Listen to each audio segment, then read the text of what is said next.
Guys आपको पता होगा कि एगाथा का टाइटल कितनी बार चेंज हुआ है और बाद में कल की डेट में इसका राज रिवील हो गया कि जो टाइटल चेंजेस हो रहे थे ये असल में एगाथा ही कर रही थी, क्योंकि इसका टाइटल है एगाथा ऑल अलोंग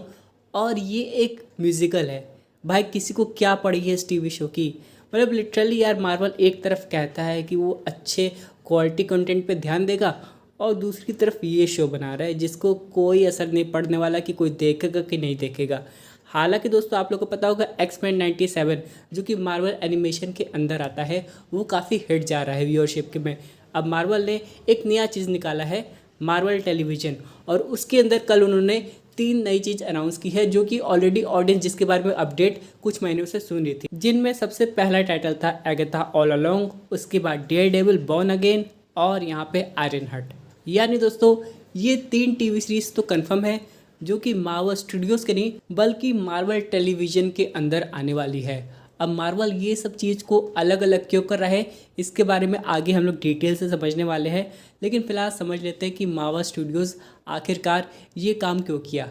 पहले तो उसने मार्वल एनिमेशन निकाला जिसमें उसने दिखाया एक्समैन 97 और वहाँ पे हम लोग को स्पाइडरमैन का भी केमियो देखने को मिला। इन सब के बाद दोस्तों मार्वल टेलीविज़न आ गया जहाँ पे मार्वल अब भी अपनी टीवी सीरीज़ की कहानियाँ दिखाता रहेगा जैसे कि वो पहले करता था। लेकिन कहीं ना कहीं ऑडियंस को इस पर लग रहा है कि अब यहाँ पे मार्वल काफ़ी चीज़ें अलग करने वाला है ताकि कन्फ्यूजन ना क्रिएट हो। क्या मार्वल की स्टोरीज़ अब जो स्टूडियो वालीज़ है जो कि हम लोग मूवीज़ में देखते हैं वो टीवी सीरीज़ को इन्फ्लुएंस करेगी कि नहीं, ये सबसे बड़ा सवाल है कि मार्वल इन्हें एक अलग डायरेक्शन में लेके जाने वाला है ताकि ऑडियंस में कन्फ्यूजन ना क्रिएट हो। क्योंकि दोस्तों हम लोग जानते हैं कि जब मार्वल मूवीज़ लगती है तो ऑडियंस देखती है उसे, लेकिन बहुत सारे ऐसे मार्वल टीवी शो हैं जो कि इंग्लिश में आते हैं या फिर हिंदी में भी डब होके आते हैं, लेकिन बहुत सारी ऑडियंस उसे देखती नहीं है या फिर मिस कर देती है, जिसकी वजह से आगे जाके उन्हें मूवी समझने में थोड़ी बहुत प्रॉब्लम आ जाती है। और इसी का सॉल्यूशन मार्वल बहुत जल्दी निकालने वाला है। बहुत सी ऑडियंस को यहाँ पे ये लग रहा है क्या यहाँ पे मार्वल कुछ ऐसा करने वाला है